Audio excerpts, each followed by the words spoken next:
शिव शंकर भोलेनाथ हम पर दया करो। जय भोले।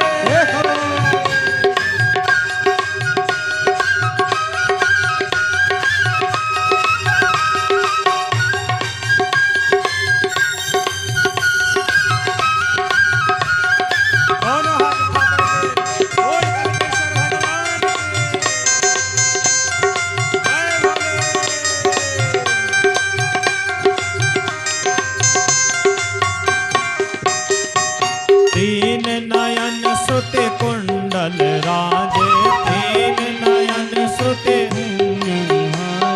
तीन नयन सुत कुंडल राजे, तीन नयन सुत विराजे।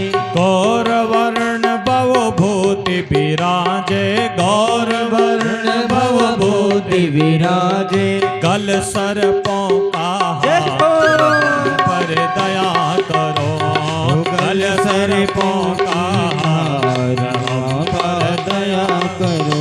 मेरे बाबा विश्वनाथ हम पर दया करो, मेरे बाबा विश्वनाथ हम पर दया करो। ओ दया करो बाबा दया करो, दया करो बाबा दया करो।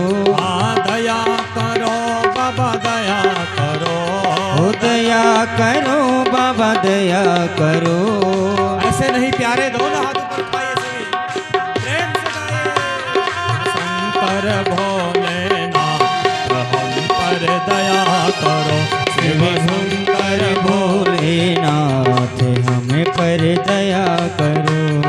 बाबा विश्वनाथ हम पर दया करो, ओ बाबा विश्वनाथ हमें पर दया करो। जय भोले।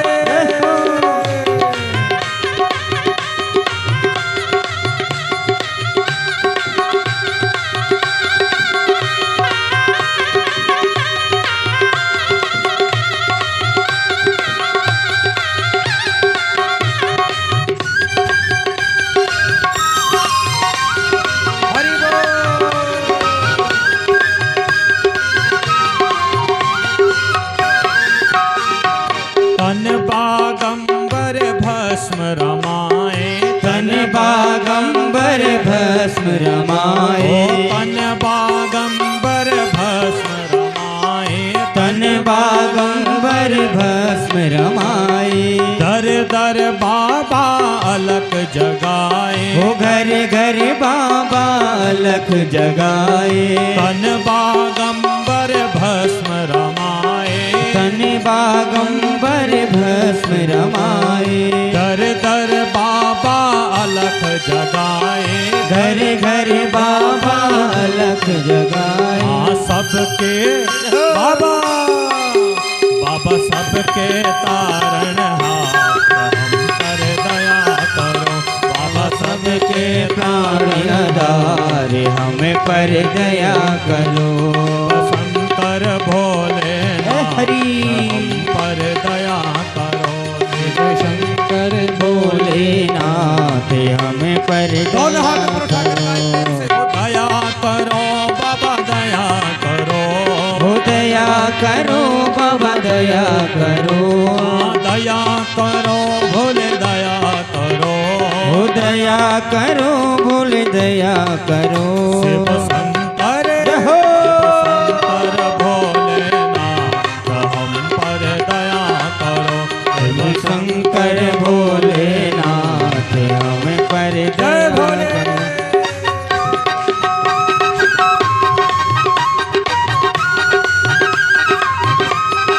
सब गाइए तालियों के साथ में, हरि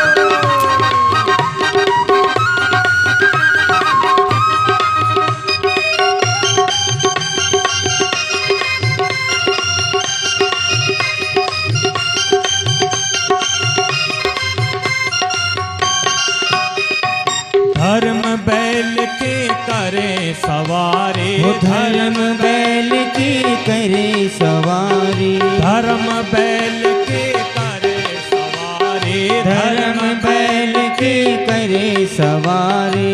रूप रंग से लगे नदारी,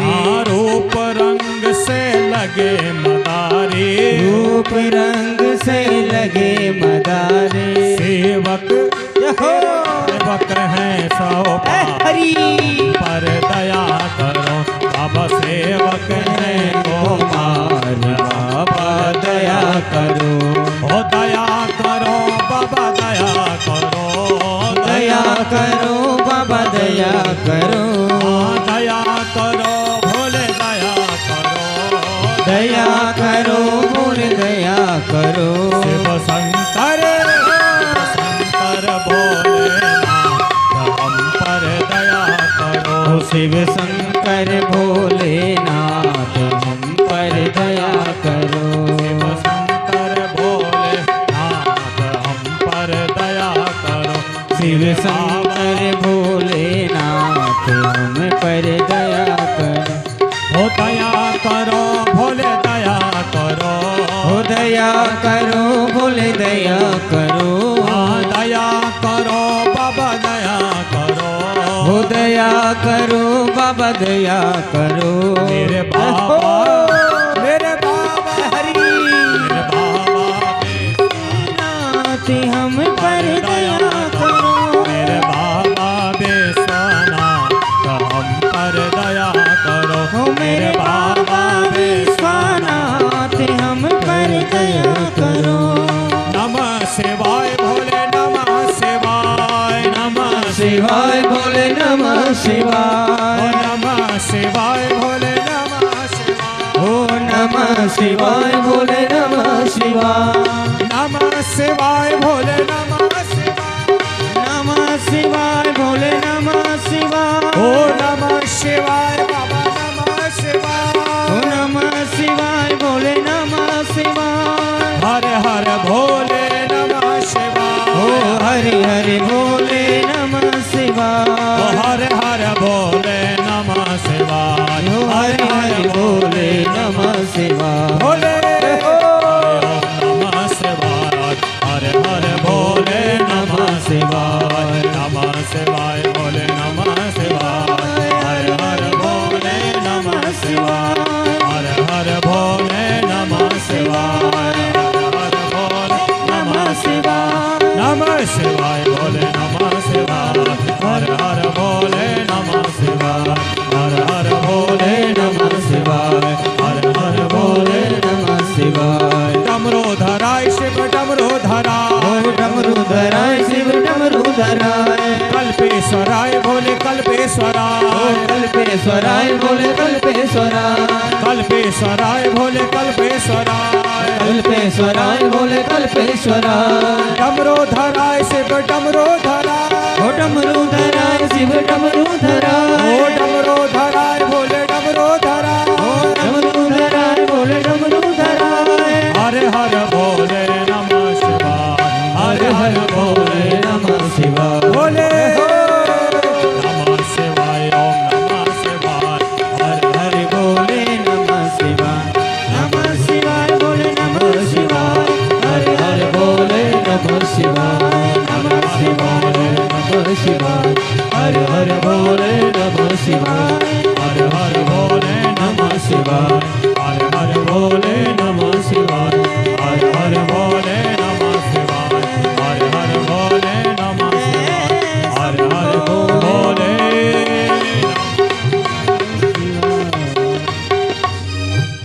बोलिए काशी विश्वनाथ की जय कल्पेश्वर भगवान की जय शिव महापुराण के जय। ओम नमः पार्वते जय हर हर हर महादेव देव शंभो। इस प्रकार से बंधुओं भगवान की दिव्य महिमा को गुण को भगवान के गाया और देवराज नाम का जो ब्राह्मण था उसने साक्षात भगवान के शिवलोक को प्राप्त किया और भगवान शिव की स्तुति को गाया। इस प्रकार से जो भगवान शिव के नाम को जपता है, शिव गुणगान को गाता है, सुनता है, उसका जीवन बड़ा पवित्र हो जाता है। सूत जी महाराज ऋषियों से कह रहे हैं, बोले हे ऋषियों, एक वास्कल नाम का गांव था और उस वास्कल नाम के गांव में ब्राह्मण, क्षत्रिय, वैश्य, शूद्र, समस्त मानव जाति के लोग बड़े प्रेम, बड़े आनंद, बड़े स्नेह के साथ में रहा करते थे। और उसी गांव में एक परम विद्वान विंदुक नाम के एक ब्राह्मण हुए। यह बड़ा पवित्र था, बड़ा निर्मल था, लेकिन ठीक देवराज के जैसे इसके जीवन में भी जब कुसंग आया तो कुसंग आने से मांस मदिरा का सेवन करने लगा और मदिरा का सेवन करते करते एक दिन यहाँ इस लोक से चल बसा। अब एक पिशाच बन करके विंध्य पर्वत पर रहा करता है। इसकी जो धर्म पत्नी थी, इसका नाम था चंचुला।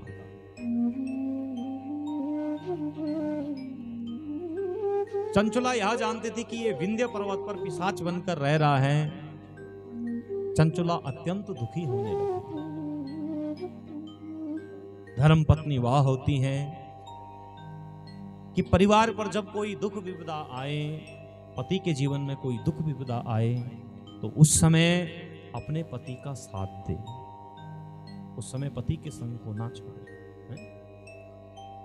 शास्त्र बड़ा सुंदर गुणगान करता है कि जो धर्म पत्नियां हैं उनके जीवन में 6 गुण अत्यंत होने आवश्यक हैं। पहला गुण कौन सा है? कारे सुदासी,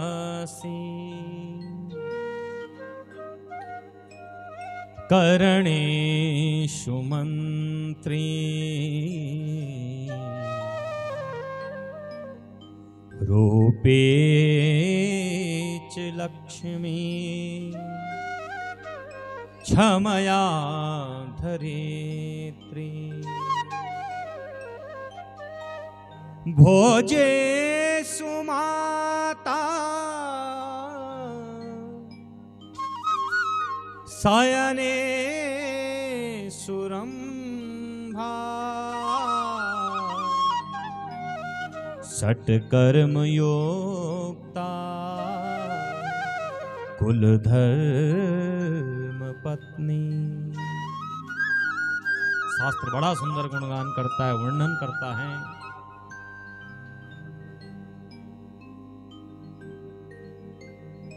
जो कन्या विवाह के बाद अपने पति से ऐसा कहे कि अब माता पिता को छोड़ दो और केवल मेरा कहना मानो, या केवल मेरे मनोभाव को पूर्ण करो, वंदो वहां धर्म पत्नी नहीं, उसको शास्त्र ने क्या कहा? उसको कहा है पत्नी। पत्नी अर्थात जो अपने कुल, जो अपने परिवार और जो अपने पति का पतन करा दे, वह है पत्नी। लेकिन शास्त्र ने क्या कहा है कि कभी पत्नी मत बनना। क्या बनना? हे भारतीय नारी, हे भारत की देवियां, हे भारत की बेटियों, आप कभी पत्नी मत बनना, आप तो सदैव धर्म पत्नी बनना। विवाह के बाद धर्म पत्नी लगाया जाता है ना।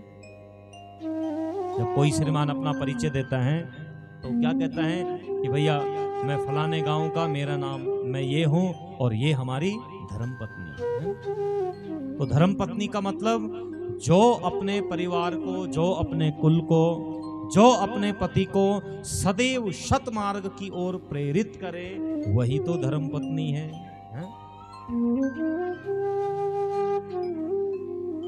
माताओं के जीवन में अपार जो प्रेम होता है, अपार जो श्रद्धा है भगवान के प्रति, आज नित्य प्रति आप जहां कहीं भी समाज में जाओ, कथाओं में जाओ, सबसे अधिक संख्या होती है माताओं। और मैं तो कहता हूं कि कलिकाल में यदि धर्म की रक्षक अगर कोई हैं तो वो है हमारी मातृशक्ति। माताओं का इतना विशेष योगदान रहता है, इतना बड़ा योगदान देती हैं, जबकि सबसे अधिक घर की जो जवाबदारी है वो माताओं का है। घर का काम करना, ऑफिस वालों के लिए समय से भोजन बनाना, नाश्ता बनाना, बच्चों को स्कूल के लिए तैयार करना, घर का काम करना है। और जो घारम रहना छन सुबेर उठी कर ना, सुबेर बिटी कर व्यखविन का वेजान, रात का वेजान है ना, पता ही नहीं चलता। नारी तेरी यही काम है।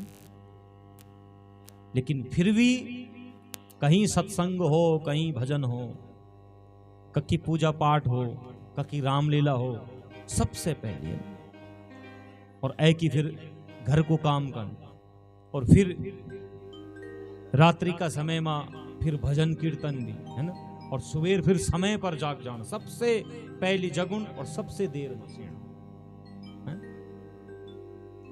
इसीलिए तो शिव पुराण कहता है कि आप मात्र नहीं, आप शक्ति हो।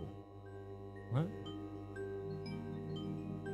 जो शक्ति अपने पति और अपने परिवार के जीवन में भी एक नई ऊर्जा को प्रकट कर देती है, वही तो मातृ शक्ति है, वही तो धर्मपत्नी है। शास्त्र ने ऐसे ही थोड़ी कहा कि यत्र नार्यस्तु पूज्यन्ते रमन्ते तत्र देवता। क्या बोली कि जग धर्म पत्नियों को निवास होंदो, वह साक्षात देवी देवताओं को निवास हो, है ना। यत्र नार्यस्तु यन्नी बोली कि जग पुरुष रंधा तक देवता रंधा ना। जब हम 4 पुरुष एकत्रित होंदा तो या तो बंदो बुरा मत मानना है ना। अब शास्त्र की बात है तो बोलनी पड़ेगी, है ना। तो या तो राजनीति की बातें शुरू हो जाएंगी, या धन वैभव की बातें शुरू हो जाएंगी, हैं? या फिर सांसारिक बातें शुरू हो जाएंगी, हैं? कुछ नहीं होगा तो फिर आगे आप जानते हैं? लेकिन जहां 4 माताएं एकत्रित हो गई तो वहां भगवान का सत्संग शुरू हो जाता है ना। अब चाहे सत्संग हो चाहे वो छुई वाला, पर चुप नहीं रहना बस, हैं? बोले शंकर भगवान की जय। तो इसीलिए शास्त्र ने क्या कहा कि जहां नारियां निवास करती हैं, वहां जहां धर्म पत्नियों का निवास होता है, वहां साक्षात देवी देवताओं का निवास होता है। रमन्ते तत्र, कितना सुंदर लिखा। तो धर्म पत्नी बनना है तो पहला गुण धर्म पत्नियों का कार्ये सुदासी करणे सुमंत्री। जब घर का काम करती है तो दासित्व भाव के साथ में, है? पुरुष जो लोग ड्यूटी जाते हैं, 6 दिन आपने काम किया, 7वें दिन भाई आप में जी छुट्टी है, आज मैं आराम से उठूं। जो घारम जो श्रीमान जी सन, आज 2 पुंगड़ा हल गयाल, भैया मेरे तो कमर पीड़ा हुई कि अब मैं तो 2 दिन तक कुछ ना बोली है। लेकिन कभी तुम लोगों ने बोल कि 1 दिन की छुट्टी हम तभी दे दिया है, कभी ली आपने छुट्टी। और यदि अगर गलती से कई दिन छुट्टी हो जाए तो वे दिन घारक लोगों खान से भी छुट्टी हो जाए, है कि नहीं? और वो भी निःशुल्क, बदले में कोई तनख्वाह नहीं है।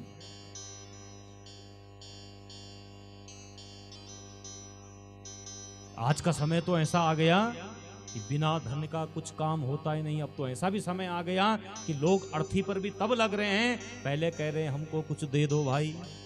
हाँ, ऐसा समय आ गया, ऐसा घोर कलयुग आ गया कि गांव के समाज, गांव के लोग, हम लोगों की ऐसी दशा हो गई कि बोले भाई तब इस अर्थी पर कांदा लगाएंगे, पहले इसके बदले में हमें कुछ या तो खिला दे या फिर कुछ पिला दे।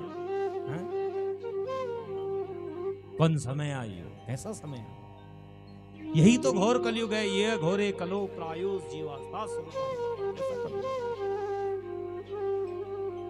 पहलक समय कंचो, क्या धर्मात्मा लोग बचे है ना। कहां हम लोग गए, कहां हम लोग जा रहे हैं, कहां हम लोग अग्रसित हो रहे हैं।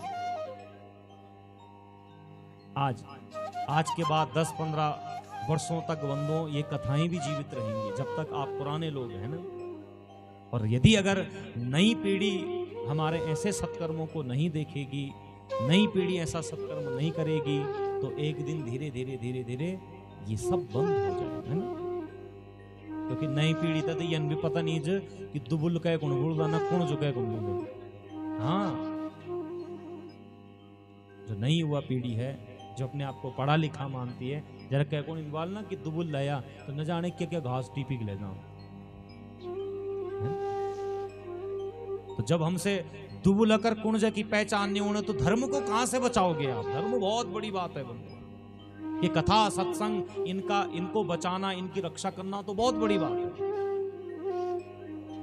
सोचिए कहां हम जा रहे हैं। तो कारीसु दासी, जो बिना तनख्वाह, बिना किसी स्वार्थ के घर के संपूर्ण कार्यों को पूर्ण किया करती है। पहला गुण धर्मपत्नी।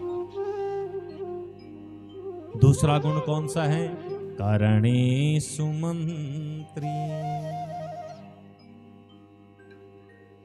बड़ी नई नई सुंदर सुंदर योजनाएं बताती है ना। अब कह का स्वामी कन भी स्वभाव का वाला, लेकिन धर्मपत्नी कह ना कह तरीके से बोली दिन यहाँ आज मेरे फलेण दगड़ियाण को नीचे कि पोस्ट ऑफिस में एक नई योजना ही है और वे में 2000 रुपये धारा और खड़क इधर ब्याज मिल जाता। करणेषु मंत्री, जैसे मंत्री अपने राजा को प्रत्येक राह पर मार्ग दिखाता है, ऐसे ही जो धर्म पत्नी, जो सुभार्य है, शुभ लक्षणा है, सर्वगुण संपन्ना है, ऐसी धर्म पत्नी बंधुओं अपने पति, अपने कुल, अपने परिवार को हमेशा सत्मार्ग की ओर प्रेरित किया करती है ना। पुरुष की जेब में यदि अगर 5-10 रुपए आ जाएं, तो जब एर तक ऊं तक फूकल ना तब एर तक सुचुड़ रहे क्या कह रही है, हाँ है कि नहीं। लेकिन माताओं के पास अगर 5-10 रुपए आ जाएं तो सोचने लगती है कई दिन जोल में संगल कोटी है। हाँ, क्योंकि कन्या जवान हो रही है, बेटा बड़ा हो रहा है, कभी जीवन में कोई विपदा आ जाए तो उस समय ये काम आएगा, है ना। तो करणेषु मंत्री। रूपेच लक्ष्मी, जब सुंदर सोला श्रृंगार करती है तो साक्षात लक्ष्मी का स्वरूप। क्षमाया धरित्री, क्षमा दया इतनी है कि तुम उन कथा सुनी वाली कि द्रौपदी का जब 5 पुत्र मार देंगे अश्वत्थामा, तो अर्जुनन बोल देवी ये हमारा 5 पुत्रों तो मारे जन्नी देखे कि अश्वत्थामा बोल दे छोड़ दो पतिदेव, छोड़ दो। हा? कितनी दया, कितनी ममता हृदय में है, बोले छोड़ दो इसको। क्षमया धरित्री भोजे सुमाता,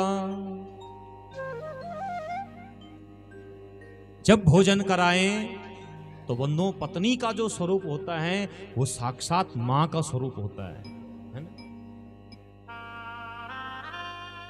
पति रात को 12 बजे ड्यूटी से आ रहे हैं, बेचारी उठ करके उसी समय गरम गरम रोटियां बनाती है। वही तो धर्म पत्नी है, जानती है कि सुबह से लेकर शाम तक ऑफिस में थके आ रहे हैं, 4 लोगों की बातें सुनो, है ना। अब किसी न किसी के ऊपर कोई ना कोई तो है। तो ऐसा तो कोई ऑफिस वाला, कोई ऑफिस का स्वामी ऐसा नहीं है कि जो हाथ जोड़कर स्वागत करके बुलाएगा और हाथ जोड़ करके विदा कर देगा। कुछ ना कुछ बात में तो सुनना ही पड़ता है, डांट खानी ही पड़ती है? 4 बातें सुननी पड़ती हैं। धन कमाना इतना आसान थोड़ी है बंदो। मेहनत से और इज्जत से धन कमाना बहुत मुश्किल है, बहुत कठिन है। तो जो धर्म पत्नी है वो जानती है कि बेचारे दिन भर से थक कर आ रहे हैं, इतनी दूर सफर करके आ रहे हैं, तो मेरा कर्तव्य बनता है कि मैं गरम गरम रोटी गरम गरम खाना खिलाऊं। वही तो सानंदम सुमनम सुधिया, यही तो गृहस्थ आश्रम का आनंद है। और पति अगर सुबह से शाम तक मेहनत करके आए और गारा में एक बार जरा पानी पिले दे यार, जो इन बोल दे तुम्हारा हाथ टूट गया तो तब ये नम झगड़ा नहीं हो तो क्यों है कि नहीं? तो बंधुओं जान लेना कि वो धर्म पत्नी नहीं, वो पत्नी है, इसलिए धर्म पत्नी बनो। भोजे सुमाता, जब भोजन कराए तो साक्षात मां का स्वरूप। शयने सुरंभा, जब शयन कक्ष में हो तो साक्षात रंभा का जिसका स्वरूप हो। षटकर्म युक्ता कुल धर्म पत्नी, ये 6 गुण जिसके जीवन में हो, पहले तो 6 के 6 गुण हो, नहीं तो 6 में से 4 हो, नहीं तो 2 गुण तो होने ही चाहिए। और जिसके जीवन में ये एक भी गुण ना हो तो बंधुओं वो घर कभी बस नहीं सकता, उस घर का विनाश तय है।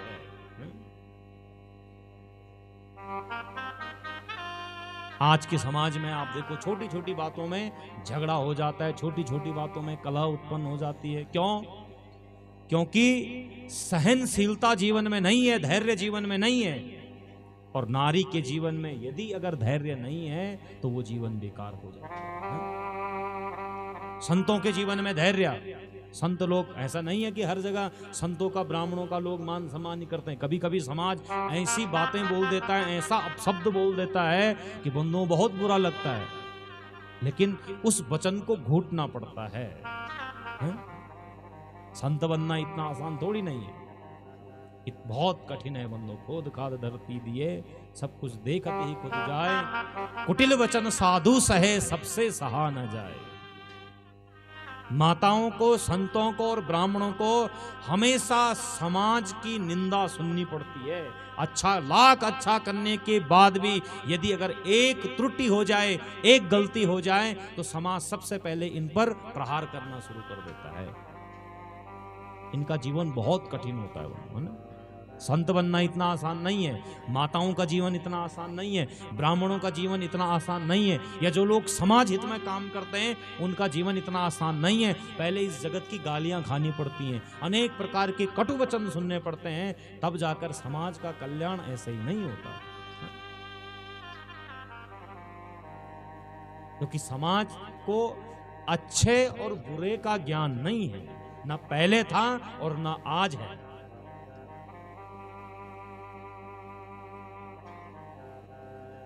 समाज केवल अपना स्वार्थ देखता है, इसलिए इनको कटु वचन सुनने पड़ते हैं ना। कुटिल वचन साधु सहे, सबसे सहा न जाए। इन वचनों को कोई सुन नहीं सकता।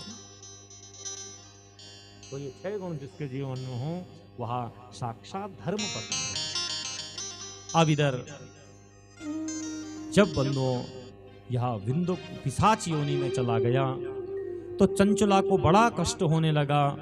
मैं कैसे अपने पति का उद्धार करूं, कैसे उनका उद्धार करवाऊं। चंचला दिन रात यही सोचती रहती है। एक बार बंधुओं, एकदा देव योगेन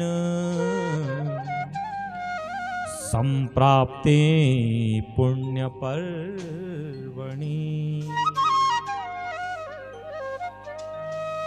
सानारी बंधु विशार्ध गोकर्ण क्षेत्र माययो। एक बार देवयोगिन से, देवयोग से जब यह चंचला गोकर्ण क्षेत्र में गई, और गोकर्ण क्षेत्र में गई तो वहां शिव महापुराण की कथा का आयोजन हो रहा था। और जब कथा चली रही थी तो यह उस पावन कथा पंडाल में पहुंची। जब कथा वक्ता कथा